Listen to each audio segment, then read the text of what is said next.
My name is Keith Oliver. I'm 56 years of age. I was a head teacher of a large primary school in Canterbury, where I'd been head for 11 years, and this was part of a career which had spanned 35 years in education as a teacher and as a local education authority advisor.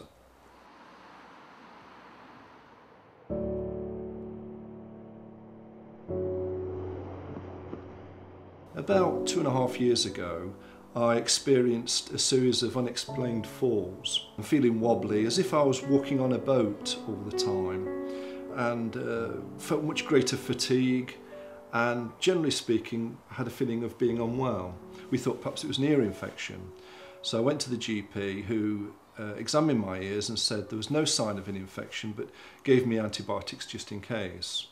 I took the course of antibiotics and there was no difference, no improvement. So we went back to the doctor, who did some further investigation with my balance and asked me some various questions about my health generally, and sent me for an MRI scan. An appointment was then rushed through to see a neurologist to get the results of the scan.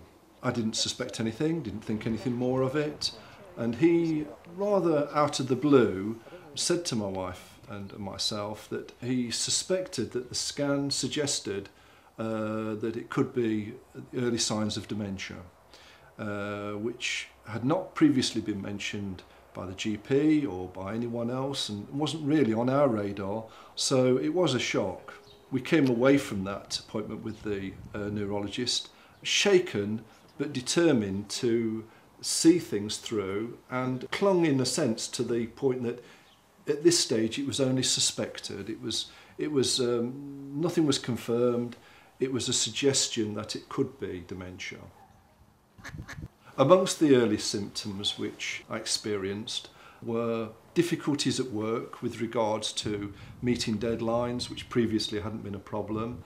As a head teacher, I'd always operated with an open door policy and had been very easy with multitasking and so on and so forth. That became a severe problem. I was finding that I could only concentrate on one thing at one time. Answering the phone became a challenge. Retrieving information was becoming difficult, and retaining information. Not memory as such, that came a little bit later. It was more taking information in and then bringing it to my fingertips later. Things were becoming more difficult, generally speaking, and I had to confide also in colleagues, close colleagues at school, because I was determined I wanted to carry on working for as long as I possibly could. So the deputy was brought into my confidence, the secretary was brought into my confidence, but no one else, because at this stage it was still very early in the investigation as well, and nothing was confirmed.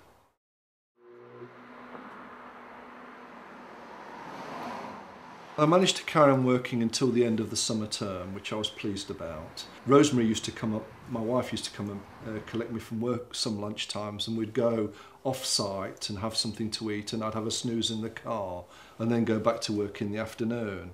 So all these things were happening, and staff were getting concerned. There was a clear raising of anxiety in the school around my health, but no one knew what the situation was, apart from the 2 or 3 people who I'd confided in.